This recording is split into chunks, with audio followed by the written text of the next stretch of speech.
24th of February. The dialer was my American friend from my high school days in the US. He was the last person I expected to call, especially at 7:30 in the morning. I knew immediately that the war has actually broken out. The beginning of the war did not surprise me. In fact, it's long overdue. What surprised me was the fact that he knew nothing about the suffering that the Russian Ukrainians had endured over the past 8 years. Let me get something straight.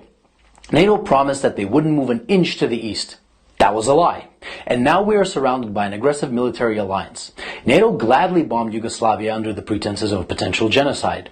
Did they bomb just military installations? No. NATO destroyed schools, hospitals, bridges, cultural monuments, private businesses, and industrial plants. Did you forget about that? Did you forget about how NATO pumped money and weapons into Georgia right before Georgia bombarded Russian peacekeepers and civilians? Of course you did, because your media doesn't want you to know. Did you forget how yet another territory was ripped away from Serbia? Do you not remember Kosovo? Did you protest then? I bet you didn't, and I bet you didn't even care. Did you forget the invasion of Libya? If you're in Europe, you can't forget. Thousands of migrants are your daily reminder of what your governments did to that country.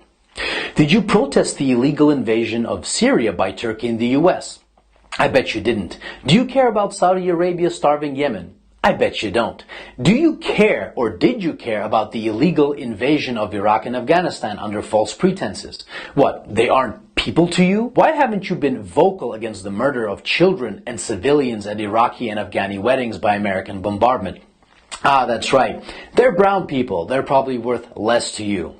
Where were your crocodile tears when Kiev started bombarding Ukrainian Russians in the east simply for doing the exact same thing as the Ukrainians did in the west, was to get rid of a corrupt government? Where were your crocodile tears when Kiev shut off electricity and water to Crimea? Where was your Save the Ukrainian People when 48 civilian anti-Maidan Ukrainian protesters were rounded into a Union trade house and burned alive whilst those who tried to escape the fiery hell were beaten and shot? Do you by any chance know who the Madonna of Gorlovka is? Do you know what the Alley of Angels memorial is? Let me give you a hint. People engraved into that memorial aren't alive and they are not adults. Did you shed even one digital virtue signaling tear when the children at the children's beach in Zagreb were purposefully bombed by the Ukrainian military using illegal cluster bombs? I bet you didn't. But that's okay. How would you? Your mainstream media keeps you